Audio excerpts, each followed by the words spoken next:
عمر نے اب بھی سر نہیں اٹھایا۔ خالہ نے جھپٹ کر موبائل اس کے ہاتھ سے لے لیا تھا۔ عمر اس اچانک آفتاب پہ بھکلایا ہوا اس کی آنکھوں میں خوف سا پھیلا تھا۔ نہیں نہیں نہیں، توڑنا مت، توڑنا مت، توڑنا مت۔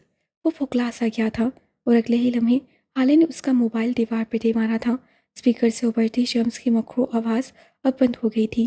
عمر نے بے یقینی سے دیوار پر لگتے پھر پرزا پرزا ہوتے اپنے موبائل کو دیکھا تھا۔ 3 لاکھ کا تھا۔ او میرے خدا، 6 لاکھ کا نقصان ہو گیا۔ وہ اٹھ کھڑا ہوا تھا، آنکھوں میں دبا دبا غصہ تھا۔ مل گئی خوشی، توڑ دیا۔ جانتی بھی ہیں اس میں کتنا ڈیٹا تھا میرا، ایک تو پہلے ہی میرا اتنا بڑا نقصان ہو گیا تھا۔ وہ چل کے کہہ رہا تھا، میں نے تم سے کیا کہا تھا؟ میں نے تم سے کہا تھا نا ابھی کوئی ایسا قدم مت اٹھانا، کہا تھا یا نہیں؟ وہ بلند آواز پہ گھرائی تھی۔ لیکن نہیں، تم پہ تو جنون سوار تھا۔ حسن کو بتاؤں گا اور اس کو مرد بناؤں گا۔ بنا لیا مرد؟ تم نے میرے خاندان کو مجھ سے مزید دور کر دیا عمر۔ میں نے تم سے کہا تھا، میں نے کہا تھا میرے معاملات میں مت آؤ، لیکن تمہیں تو اس وقت تک سکون نہیں آتا جب تک میری زندگی میں مسائل نہ کھڑے کر دو۔ وہ سرخ آنکھوں سے اسے دیکھتے ہوئے بول رہی تھی۔ عمر بس سنجیدگی سے اس کو کوسنے لگا۔ یہ لو میرا موبائل اور دیکھو اس میں صبح سے لے کر اب تک کتنے لوگ مجھے میسیجز کر چکے ہیں، کتنے رشتہ داروں کی کالز آئی ہیں، کتنے نیوز چینلز مجھے انٹرویو کے لیے پوچھ رہے ہیں، مارننگ شو پہ اپنے دکھڑے سنانے کی آفر آ رہی ہیں، میری ماں مجھے کالز کر رہی ہیں، میرا بھائی مجھ سے لڑ کر گیا ہے، اور یہ سب کیوں ہو رہا ہے میں بتاؤں؟ تمہاری وجہ سے، تمہاری جلد بازی کی وجہ سے۔ تم کیوں میری زندگی کو عذاب بنا رہے ہو آخر؟ میں نے تمہارا بگاڑا کیا ہے؟ کیوں میرے پیچھے پڑ گئے ہو تم؟ وہ جیسے پھٹ پڑی تھی۔ عمر نے اس کے ہاتھ سے موبائل لیا تھا نرمی سے، اور پھر اپنے بیڈ کے سائڈ ٹیبل کی طرف کیا تھا۔ موبائل کا جیکٹ کھولا، سم نکالی اور اس کی جگہ اپنے دراز سے ایک دوسری سم ڈال دی۔ جیکٹ بند کیا، انہی چھوٹے قدموں سے چلتا اس کے قریب آیا۔ اس کے بھینچے ہوئے ہونٹوں اور تنے ہوئے تاثرات کی پرواہ کیے بغیر اس نے ایک ہاتھ اوپر کیا، موبائل اس کی ہتھیلی پہ رکھا اور اپنے ہاتھ سے اس کی مٹھی بند کر دی۔ اس کی سرخ آنکھوں میں دیکھا اور کہنا شروع کیا، بس اتنا کرنا تھا آپ نے۔ اب کوئی لوگ آپ کو تنگ نہیں کریں گے، کوئی آپ کو انٹرویو کے لیے کال نہیں کریں گے، کوئی مارننگ شو آپ کی کہانی نہیں بیچے گا۔ اپنے لیے آپ نے خود کھڑا ہونا ہوتا ہے۔ ٹاکسک لوگوں کو اگنور نہیں کرتے، ان کو اپنی زندگی سے کٹ آؤٹ کرتے ہیں۔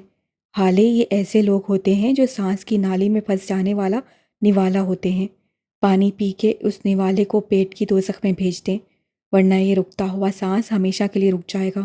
یہ جو لوگ آپ کو کالز کر رہے ہیں، میسج پہ میسج کر رہے ہیں، یہ آپ کے ساتھ مخلصی نہیں دکھا رہے، ان کو آپ کا زوال دیکھنا ہے، ان کو میراث سلطان کے بچوں کو ٹوٹتے ہوئے دیکھنا ہے۔ یہ وہ لوگ ہیں جو آپ کو رلا کر آپ کو دلاسا دینا چاہتے ہیں، آپ پہ رحم کھانا چاہتے ہیں، دیکھنا چاہتے ہیں کہ کیا ہے میراث سلطان کے بچوں کی کمزوری۔ یہ آپ کے سگے نہیں ہیں، یہ پھنسا ہوا نوالا ہے۔ پانی پئیں اور انہیں نگل لیں، ان کی کڑوی کسیلی باتیں، ان کے ترہیم بھرے جملے، ان کی معنی خیز مسکراہٹ، طنزیہ جملے سب نگل لیں، دنیا کا سب سے بڑا ڈریگن بن جائیں۔ یہ لوگ میری وجہ سے نہیں آئے، ان کو آنا تھا، آج نہیں تو کل۔ انہوں نے سوال کرنے تھے، غلطی ان کی نہیں ہے، آپ کی ہے۔ آپ نے خود کو تیار کرنا تھا، جیسے کہ میں تیار ہوں۔ حالے نے تعجب سے اس کو دیکھا تھا۔ میں تیار ہوں حالے، کیونکہ اب سب لوگ مجھ سے پوچھیں گے کہ جب میں نے آپ کو اغوا کیا ہے تو کیا پتہ میں آپ کے باپ کے قتل میں بھی شامل ہوں۔ سوال مجھ سے بھی ہوں گے، لیکن میں لوگوں کے منہ بند کرنا جانتا ہوں۔ آپ بھی جان لیں، لوگوں کو اپنی کمزوری بتا رہی ہیں تو ان کی کمزوری اپنی نظروں میں رکھیں۔ آپ کا بھائی، آپ کی ماں، وہ آپ کا خاندان ہے، کبھی نہ کبھی جڑ جائے گا۔ اس وقت اپنی فکر کریں، خود کو سنبھالیں۔ وہ نرمی سے کہہ رہا تھا، میں تم سے نفرت کرتی ہوں، تم نے جو کچھ میرے ساتھ کیا ہے میں تمہیں کبھی بھی اس کے لیے معاف نہیں کروں گی عمر۔ وہ اس کی آنکھوں میں دیکھتے ہوئے بولی تھی، پتہ ہے میرا دل کیا چاہتا ہے؟ میرا دل چاہتا ہے میں تمہارا گلا دبا دوں، میرا دل چاہتا ہے میں وقت میں پیچھے جاؤں، وہاں اس رات اس سڑک پہ تمہیں مرنے دوں۔ وہ ہنسیانی سی ہو گئی تھی، آس پاس متلاشی نظروں سے دیکھتی۔ وہ اس کے ڈریسنگ ٹیبل کے قریب رکی تھی۔ دل کرتا ہے تمہیں بھی وہی تکلیف دوں جس سے میں گزری ہوں۔ اب اس نے ڈریسنگ سے پرفیوم کی ایک شیشی اٹھائی تھی اور پوری طاقت سے زمین پہ دے ماری تھی۔ کاش میں نے آخری وقت پہ بابا کے ساتھ وعدہ نہ کیا ہوتا، کاش میں نے ان سے تمہارے ساتھ رہنے کا وعدہ نہ کیا ہوتا۔ 2 شیشیاں اور اٹھا کر نیچے پھینکی تھیں۔ عمر لب بھیجے خاموشی سے اس کو دیکھتا رہا۔ حلق میں پھنسا ہوا نوالا وہ لوگ نہیں، تم ہو عمر، تم۔ کاش تم کبھی میری زندگی میں نہ آئے ہوتے، کاش تم کبھی بابا سے نہ ملے ہوتے، کاش میں نے اس دن تم سے نکاح نہ کیا ہوتا۔ وہ بولتی جاتی اور ڈریسنگ پہ بڑا سامان زمین پہ پھینکتی جاتی۔ تم کہتے ہو میرا خاندان جڑ جائے گا۔ اس نے ایک اور شیشی اٹھائی تھی۔ عمر کا سانس اٹک گیا۔ وہ فوراً تیزی سے اس کو پکار اٹھا تھا۔ اسے مت پھینکیے گا، یہ مجھے میری اماں نے دیا ہے، پلیز۔ اس سے پہلے وہ اس شیشی کو پھینکتی اس کا ہاتھ ہوا میں معلق رہ گیا۔ وہ چند لمحے سخت نظروں سے اس کو دیکھتی رہی، قدم بڑھائے اس کے قریب آ کر رکی، اس کی آنکھوں میں دیکھا اور پھر اپنی پوری قوت سے اس شیشی کو عمر کے پیروں کے قریب زمین پہ دے مارا۔ شیشی کرچی کرچی ہو گئی تھی، کچھ کانچ حالے کے پیروں پہ لگا تھا، کچھ عمر کے۔ کمرے میں یکدم خوشبو سی پھیل گئی، پہلے والے سارے پرفیومز کی خوشبو اس کے مقابلے میں کچھ بھی نہیں تھی۔ سارا کمرہ معطر ہو گیا۔ عمر کا دل اس شیشی کے ساتھ ہی ٹوٹا تھا۔ میرا خاندان اس طرح ٹوٹ گیا ہے جیسے یہ شیشی۔ تم اس کو نہیں جوڑ سکتے نا، کیونکہ اگر جوڑو گے تو ہاتھ زخمی ہوں گے، لیکن ہاتھ میں کچھ نہیں آئے گا۔ اس طرح میں اپنا خاندان جوڑوں گی تو میری روح زخمی ہوگی، لیکن ہاتھ کچھ نہیں آئے گا۔ وہ گلابی ہوتی آنکھوں سے کہہ رہی تھی، اس کے لہجے میں دکھ تھا، تکلیف تھی۔ یہ خوشبو محسوس کر رہے ہو نا؟ میرے اور میرے خاندان کے درمیان بدگمانی بھی اسی خوشبو کی طرح پھیل گئی ہے۔ کیا تم اس خوشبو کو پھیلنے سے روک سکتے ہو؟ نہیں نا، اسی طرح میں بدگمانی کو پھیلنے سے نہیں روک سکتی۔ اپنی محبوب چیزوں کو کھونے کا غم تم بھی محسوس کرو عمر، تمہیں بھی پتہ چلے خاندان کیا ہے، وہ ٹوٹے تو تکلیف کیسی ہوتی ہے۔ وہ تنفر سے کہہ رہی تھی، آنسو ابل ابل کر باہر نکل رہے تھے۔ وہ اس کے بولنے کی پرواہ کیے بغیر نیچے بیٹھ گیا تھا۔ حالے کے پیر کے اوپر والی جلد پہ 1-2 شیشے کے ٹکڑے لگے تھے۔ اس نے ایک ٹکڑا نکالنا چاہا، حالے نے اپنا پیر کھینچنا چاہا۔ عمر حیات نے گرفت سخت کر دی۔ چھوڑو مجھے، وہ غرائی تھی۔ مجھے تکلیف دے کر مرہم رکھو گے تو کیا میرا دل تم سے صاف ہو جائے گا؟ ایسا نہیں ہوگا عمر، وہ زور زور سے روتے ہوئے بول رہی تھی، ساتھ ایک بار پھر پیر بڑے کرنا چاہا۔ خاموشی سے کھڑی رہیں ورنہ بہت برا پیش آؤں گا۔ اس نے بیٹھے بیٹھے دھمکی دی تھی۔ ایک ٹکڑا نکلا تھا، اس کے ساتھ ذرا سا خون نکلا تھا۔ میں نے تمہیں خون دیا تھا، میں نے تمہاری جان بچائی، لیکن تم نے میرے ساتھ کیا کیا؟ وہ مغموم سے کہی جا رہی تھی۔ وہ اب بھی جھکا ہوا اس کے پیر سے شیشے کا آخری ٹکڑا نکال رہا تھا۔ اس بار زیادہ خون نکلا تھا۔ حالے کے لبوں سے بے اختیار کی آواز نکلی تھی۔ وہ اٹھ کھڑا ہوا تھا۔ حالے کے عین سامنے اس کی آنکھیں سپاٹ تھیں۔ میری اماں اور میرے درمیان بہت فاصلے ہیں۔ وہ ٹھہر ٹھہر کر لفظ جوڑ جوڑ کر بول رہا تھا۔ ایسے فاصلے جنہیں ہم چاہ کر بھی ختم نہیں کر سکتے۔ ہم دونوں کو جوڑنے کے لیے ایک آدمی تھا اور چند چیزیں۔ وہ رکا، پھر بولنا شروع کیا۔ آدمی مر گیا، میں نے اس کو مارنے والوں کے ساتھ کیا کیا آپ آج دیکھ چکی ہوں گی۔ میں چیزیں توڑنے والوں کے ساتھ کیا کروں گا یہ مجھے بتانے کی ضرورت نہیں ہے۔ آپ کی اس حرکت نے میرا دماغ پوری طرح گھما دیا ہے۔ اس سے پہلے کہ میں آپ کو کوئی سخت لفظ کہوں، یہاں سے چلی جائیں۔ وہ چبا چبا کر سرسی سرگوشی میں کہہ رہا تھا۔ حالے کو پہلی دفعہ اس سے خوف محسوس ہوا، لیکن بظاہر گردن اکڑائے رکھی۔ میں ڈرتی نہیں ہوں تم سے، دھمکیاں انہیں دینا جن کو تم سے خوف آتا ہو، وہ لٹ مار انداز سے بولی تھی۔ عمر نے سمجھنے والے انداز میں سر ہلایا تھا۔ نہیں، آپ نہیں ڈرتی، میں ڈرتا ہوں اپنے قہر سے، اپنے الٹے دماغ سے ڈرتا ہوں۔ آپ کی جگہ کوئی اور ہوتا تو میں اسے اس وقت تک بتا چکا ہوتا کہ میری محبوب چیزیں توڑنے کا انجام کیا ہوتا ہے۔ اصل میں مسئلہ یہی ہے، میں آپ کو کچھ نہیں کہہ سکتا، اس لیے بہتر ہوگا اس وقت یہاں سے جائیں۔ اور ہاں، بات اگر خون دینے کی ہے تو کبھی کسی زمانے کسی وقت میں نے بھی آپ کو خون دیا ہے۔ کب، کہاں، کیوں، یہ پتہ لگا لیں۔ اس سے حالے کا ہاتھ پکڑا تھا، اس کے لمس میں سختی نہیں تھی، آگے جا کر اس کو دروازے کے باہر کیا۔ اب کم از کم صبح تک میرے سامنے مت آئیے گا، میرا دماغ گھوما ہوا ہے۔ کہہ کر دروازہ اس کے منہ پہ بند کر دیا۔ حالے پیر چٹک کر رہ گئی تھی، اس کے کان تک سرخ ہو گئے تھے۔ دور کہیں اس کا دل اسے ملامت کر رہا تھا، جس کو اسے دھپک کر سلا دیا تھا۔ اندر عمر اسی کانچ لگے پیر کے ساتھ نیچے بیٹھا شیشے کے ٹکڑے اٹھانے لگا۔ اس کے بعد موبائل کے پرزے جوڑنے تھے۔ اگر اس لڑکی کا چہرہ میری ماں سے نہ ملتا ہوتا تو دیکھ لیتا میں اسے۔ وہ بڑبڑا کر اپنے کام میں مصروف ہو گیا تھا۔ اسٹڈی ٹیبل پہ بیٹھا نو بری طرح کام میں غرق نظر آ رہا تھا۔ وہ بامشکل اپنی آنکھیں کھولے ہوئے تھا۔ آج اس کو ایکسٹرا کام کرنا تھا۔ یہ فہیم کی طرف سے سزا تھی۔ وہ کام کر رہا تھا جب اس کا موبائل نظر آیا۔ اس نے بے دلی سے موبائل اٹھایا۔ انجان نمبر تھا۔ اس نے ہیلو کہتے موبائل کان سے لگایا۔ دوسری طرف سے کسی مرد کی آواز آئی تھی۔ اس نے شاید کچھ پوچھا تھا۔ جی میں نور مرزا بات کر رہا ہوں۔ میں انسپیکٹر انس جاوید بات کر رہا ہوں۔ آج آپ کے اپارٹمنٹ کے ساتھ والے اپارٹمنٹ سے ہمیں ایک شکایت موصول ہوئی ہے۔ نو کا سانس رک گیا تھا۔ نرمین، وہ بغیر آواز کے بڑبڑایا تھا۔ انسپیکٹر اب بھی بول رہا تھا۔ جب ہم وہاں پہنچے تو ہمیں آپ کی بہن کافی تشویشناک حالت میں ملی۔ ہمیں بہت افسوس کے ساتھ کہنا پڑ رہا ہے کہ آپ کی بہن کے ساتھ زیادتی ہوئی ہے۔ نو کو لگا تھا جیسے وہ مر گیا ہو۔ ایسی تکلیف کسی مرنے والے کو ہی ہوتی ہوگی۔ اس کا سر بے اختیار نفی میں ہلا تھا۔ ہم انہیں ہسپتال لے کے آئے ہیں۔ میں آپ کو باقی ڈیٹیلز بھیج دیتا ہوں، آپ جلد از جلد پہنچ جائیں۔ آپ کی بہن کی حالت بہت خراب ہے۔ اس سے پروفیشنل انداز میں کہہ کر کال کاٹ دی تھی، جبکہ وہ اب تک نفی میں سر ہلا رہا تھا۔ آنکھیں گلابی پڑ رہی تھیں، گلا خشک ہو رہا تھا، دل رک رک کر چل رہا تھا، آنکھوں کے سامنے اندھیرا چھانے لگا تھا۔ اس سے بامشکل کامتی انگلیوں سے نمبر ملایا اور فون کان سے لگایا۔ یہ ہیلو جواد، نیرو کہاں ہے؟ یہ پولیس والا کیا کیا بکواس کر رہا ہے؟ اس سے اکلاتے ہوئے بامشکل سوال کیا تھا۔ مقابل رونے لگا تھا اور اس بلڈنگ کا چوکیدار تھا۔ نو بھائی وہ سچ کہہ رہے ہیں، میں شرمندگی کے مارے آپ کو فون نہیں کر سکا۔ باجی کی حالت بہت خراب ہے، آپ ہسپتال چلے جاؤ بس۔ وہ روتے ہوئے کہہ رہا تھا۔ نو کے لیے اگلا سانس لینا بھی مشکل تھا۔ اس سے دھیرے دھیرے اپنی ٹانگوں سے جان نکلتی محسوس کی، جبکہ اس کے سارے جسم سے جان نکل گئی تھی۔ ایسی حیثیت اور ذلت اس سے آج تک محسوس نہیں کی تھی۔ اس کا دل کیا تھا زمین پھٹے اور وہ اس میں سما جائے۔ اس کی آنکھوں سے ایک آنسو نکلا تھا اور اس کی ہلکی داڑھی والے چہرے پہ پھیل گیا۔ اس کے بعد تو جیسے آنسو کا ایک سیلاب امڈ آیا تھا۔ اس کی آنکھیں اب بھی بے یقینی سے پھیلی تھیں، دل جیسے پھٹ رہا تھا، آنکھوں سے خون رسے کو تیار تھا۔ وہ زمین پہ بیٹھ گیا تھا۔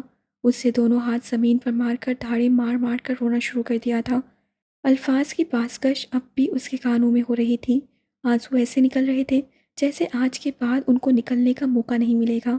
آپ کی بہن کے ساتھ زیادتی ہوئی ہے، آپ کی بہن۔ اس کا دل چاہا تھا وہ اپنے کانوں پہ ہتھوڑے مار کر خود کو سننے سے محروم کر لے۔ اس کا دل چاہ رہا تھا وہ خود کو شوٹ کر لے۔ یہ کیسے ہو سکتا ہے؟ یہ نہیں ہو سکتا تھا۔ اسے لگا تھا وہ آج کے بعد کبھی اٹھ نہیں سکے گا۔ اس کا دل مر گیا تھا، اس کا جسم مر گیا تھا۔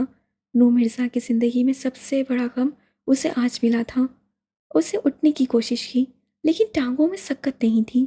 آج اسے پتہ چلا تھا مرنا کیسا ہوتا ہے۔ ذلت سے بڑی کوئی موت نہیں، آج اس نے اعتراف کیا تھا۔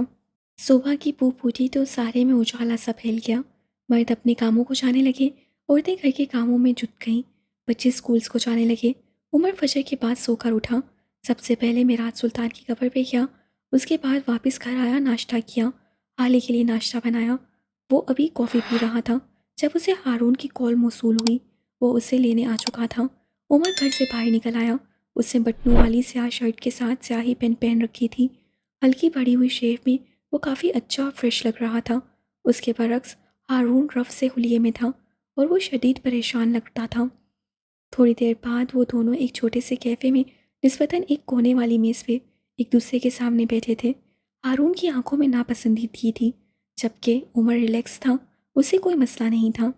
ہاں تو ہارون، کل تم ہسپتال میں مجھے ملے تو تم نے کہا کہ تمہیں مجھ سے بات کرنی ہے۔ ہم دونوں 10 منٹ سے یہاں بیٹھے ہیں، کرو بات۔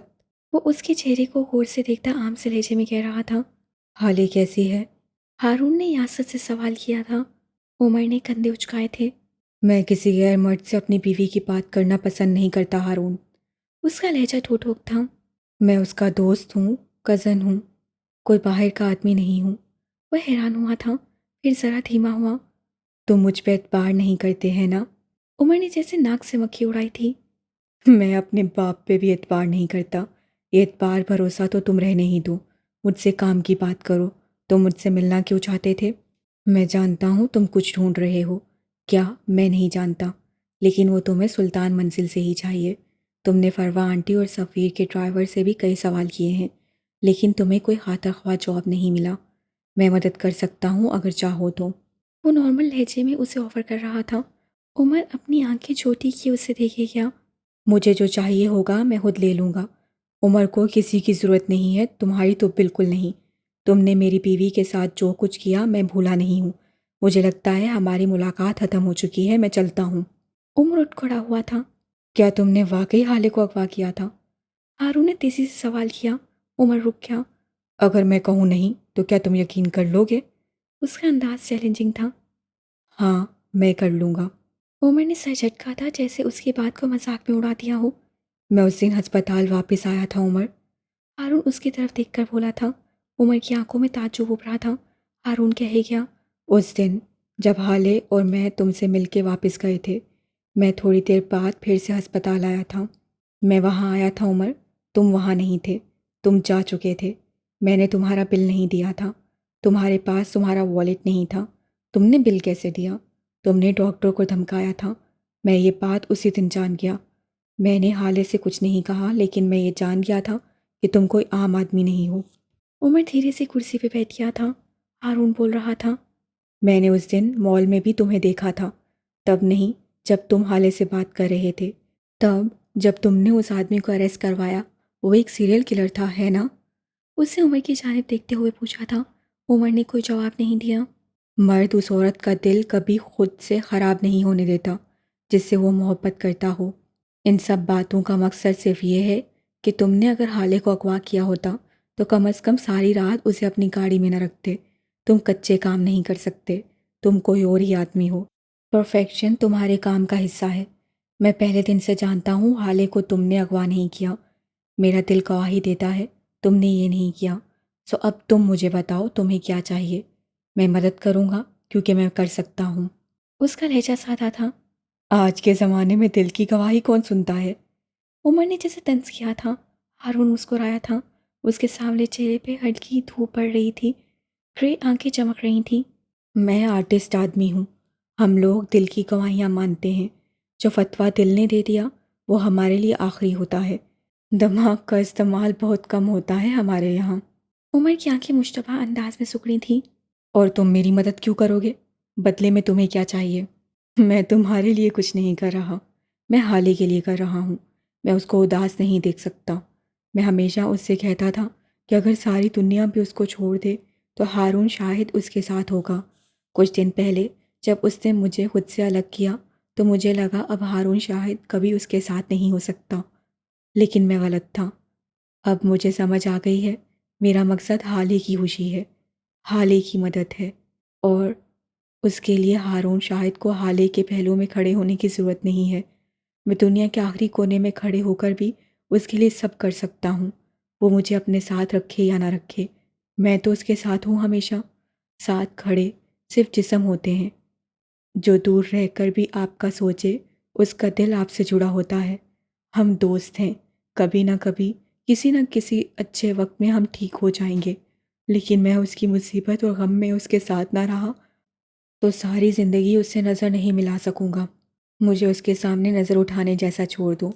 مجھے بتاؤ تم کیا ڈھونڈ رہے ہو؟ آخر میں جیسے بے بسی سے بولا تھا۔ عمر حیات نے کندھے اچکائے تھے، میز پہ ذرا آگے کو ہوا، آواز مدھم کر لی۔ وہ کہنا شروع کیا۔ سلطان منزل سے کوئی حالے کے اغوا میں شامل ہے۔ پہلے مجھے لگا یہ سب مسز شمس نے کیا ہے، لیکن وہ پچھلے 1 مہینے سے کسی ایسی جگہ نہیں گئیں جو مشکوک ہو یا جہاں مجھے ان پہ شک ہو۔ ان کی کال ریکارڈنگ، ان کی سم کا ڈیٹا سب نکلوایا ہے میں نے، کوئی فائدہ نہیں ہوا۔ وہ سوائے چند پارٹیز اور 1-2 ریسٹورنٹس کے علاوہ کہیں نہیں گئی۔ اس کے علاوہ میں نے پورے 1 مہینے ان سے ملنے والے لوگوں کو بھی چیک کیا ہے، کوئی ایسا آدمی نہیں ہے جس پہ شک کیا جا سکے۔ میں نے سفیر کے ڈرائیور سے بھی اسی لیے پوچھ گچھ کی کہ شاید انہوں نے اپنی نہیں سفیر کی گاڑی استعمال کی ہو، یا پھر شاید گھر کے کسی۔ ایک منٹ۔ ہارون جو غور سے اس کی بات سن رہا تھا اچانک اس کی بات کاٹتے ہوئے بولا تھا۔ تم نے کہا شاید انہوں نے کسی اور کی گاڑی استعمال کی ہو۔ یہی کہا نا، حالی کی شادی سے 10 دن پہلے انہوں نے مجھ سے میری گاڑی مانگی تھی، میرا ڈرائیور بھی۔ عمر ایک جھٹکے سے سیدھا ہوا تھا۔ تمہارا ڈرائیور؟ وہ کہاں ہے؟ مجھے اس سے ملواؤ۔ وہ ضرور مسز شمس کو کسی ایسی جگہ لے گیا ہوگا جہاں مجھے ثبوت مل سکے۔ میرا شک درست تھا۔ وہ بولتے بولتے رکا تھا۔ ہارون اب بھی بے چین سا تھا۔ عمر نے اس کو غور سے دیکھا تھا۔ کیا کچھ اور بھی ہے؟ کچھ ایسا جو تم مجھ سے چھپا رہے ہو؟ ہارون نے تھوک نکلا تھا۔ اسی دن انہوں نے مجھ سے میری ایک پرانی سم بھی مانگی تھی، میں نے دے دی تھی۔ میں پریشان تھا، کچھ سوچے سمجھے بغیر میں نے بس دے دی۔ مجھے لگتا ہے تمہیں اسی سم سے کچھ مل جائے گا۔ میں نے یہ جان کر نہیں کیا، مجھے نہیں پتا تھا فروا آنٹی اتنا گر سکتی ہیں۔ وہ شرمندگی سے کہہ رہا تھا، جبکہ عمر کو جیسے فرق ہی نہیں پڑا ہو۔ مجھے اپنا نمبر دو اسی سم کا، ابھی اس کی ساری ڈیٹیلز نکلواتا ہوں۔ کچھ اور بھی ہے تو مجھے بتاؤ۔ ہارون متعجب ہوا تھا۔ تم مجھے جج نہیں کرو گے؟ کیا تم مجھے ملامت نہیں کرو گے؟ میری بے وقوفی کی وجہ سے اتنا سب ہو گیا؟ کیا تم مجھے کچھ نہیں کہو گے؟ عمر نے گہری سانس لی تھی۔ میں لوگوں کو جج نہیں کیا کرتا۔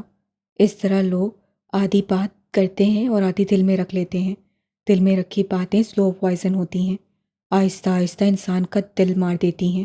میں قاتل نہیں بننا چاہتا۔ وہ بول کر خاموش ہوا تو ہارون نے عجیب نظروں سے اس کو دیکھا۔ کیا حال ہے اور تم الگ ہو جاؤ گے؟ اس کے لہجے میں کچھ تھا کہ عمر بے اختیار اسے دیکھے گیا۔ یہ لڑکا سفیر جیسا نہیں تھا، یہ الگ تھا، بہت الگ۔ اس کے لہجے میں مخلصی تھی۔ میں انہیں کبھی خود سے الگ نہیں ہونے دوں گا۔ میں ہمیشہ یہی چاہوں گا کہ وہ میرے ساتھ رہیں، چاہے جن حالات میں صحیح ہمارا نکاح ہو گیا ہے، اور میں اسے نبھانے کی پوری کوشش کروں گا۔ وہ ہلکے لہجے میں کہتا اٹھ کھڑا ہوا تھا۔ کیا تم مجھے اپنے ڈرائیور سے نہیں ملوا رہے؟ ہارون کو بیٹھے دیکھ کر اسے سوال کیا تھا۔ وہ فوراً اٹھا تھا۔ اب وہ دونوں باہر جا رہے تھے۔ سیاہ آنکھیں چمک رہی تھیں، سرمائی آنکھوں میں اداسی سی تھی۔ سلطان منزل کی صبح اداس اور مغموم سی تھی۔ یوسف سلطان کو گھر لایا جا چکا تھا۔ مہر ساری رات ان کے ساتھ رہی تھی اور وہ ساری رات حالے کو پکارتے رہے تھے۔ شمس رات دیر سے گھر آئے تھے۔ ان کا ارادہ فروا سے بات کرنے کا تھا، لیکن وہ سو چکی تھیں۔ اس وقت وہ اپنے کمرے کے باتھ روم سے فریش ہو کر باہر نکل رہی تھیں۔ وہ ٹاکس اور سرجریز کا مارا ہوا بوڑھا چہرہ بغیر میک اپ کے مخروط سا لگ رہا تھا۔ بھوری آنکھیں خواب دیدہ سی تھیں، جیسے نیند پوری نہ ہوئی ہو۔ البتہ سامنے بیڈ پہ بیٹھے شمس کو دیکھ کر ایسا نہیں لگتا تھا۔ وہ چاقو چوبند تھے، بال نفاست سے پیچھے کو جمائے، سوٹ میں ملبوس۔ وہ آفس جانے کو تیار لگتے تھے۔ فروا ان کو نظر انداز کرتی ڈریسنگ ٹیبل کی جانب بڑھنے لگی، جب شمس نے بیٹھے بیٹھے ان کا ہاتھ پکڑ لیا تھا۔ ساتھ خود کھڑے ہوئے تھے۔ تمہید وہ کبھی باندھتے نہیں تھے، سو سیدھا مدعے پہ آئے۔ تم نے فہیم مرزا کے ساتھ مل کر حالے کو اغوا کروایا؟ میں صرف ہاں یا نہ میں جواب پوچھوں گا، بولو ہاں یا نہ۔ وہ سنجیدہ لہجے میں پوچھ رہے تھے۔ فرما نے اطمینان سے ان کو دیکھا تھا۔ میں نے کہا تھا نا، اب کسی اور کا حسن اور کسی اور کی جوانی استعمال کروں گی۔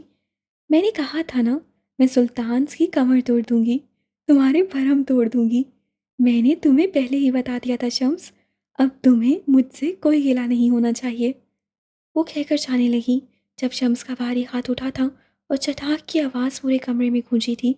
فروا منہ کے بل بیڈ پہ جا گری تھیں۔ ذلیل عورت، تمہاری جرت کیسے ہوئی کہ تم میری پاک دامن بھتیجی پہ بہتان لگاؤ؟ تم انتقام کے چکر میں اتنی جنونی بن گئی، تمہیں شرم نہیں آئی؟ تم کیسے کر سکتی ہو ایسا؟ لعنت ہو تم پہ، ملعون عورت، لعنت ہو تم پہ، خدا کی لعنت ہو، سارے جہان کی لعنت ہو تم پہ۔ وہ بلند آواز میں ان کو گالیاں بکتے ہوئے چلا رہے تھے۔ فروا چند لمحے تو اسی طرح شوق کے عالم میں چہرے پہ ہاتھ رکھے پڑی رہیں، پھر اگلے ہی لمحے وہ ایک زخمی ناگن کی طرح پھنکارتی ہوئی اٹھی تھیں۔ شمس جو ان کے سامنے ہی کھڑے تھے، فروا نے پوری قوت سے شمس کے چہرے پہ ویسا ہی تھپڑ دے مارا تھا جیسا تھوڑی ہی دیر پہلے ان کو پڑا تھا۔ مارے شوق کے شمس کی آنکھیں بھری کی بھری رہ گئیں۔ چند لمحے قبل گالیاں بکتی ان کی زبان مفلوج ہو گئی تھی۔ گو کہ ان کے تھپڑ میں شمس کے ہاتھ جیسا بھاری پن اور شدت نہیں تھی، لیکن مرد کے 4 تھپڑ کے مقابلے عورت کی طرف سے پڑنے والا ایک تھپڑ زیادہ زور سے لگتا ہے۔ تمہیں لگتا ہے میں کوئی اٹھائی گر ہوں، کوئی گری پڑی ہوں جس پہ تم ہاتھ اٹھاؤ گے، چیخو گے، چلاؤ گے؟ وہ زخمی شیرنی کی طرح سرخ ہوتی آنکھوں سے گھرائی تھیں۔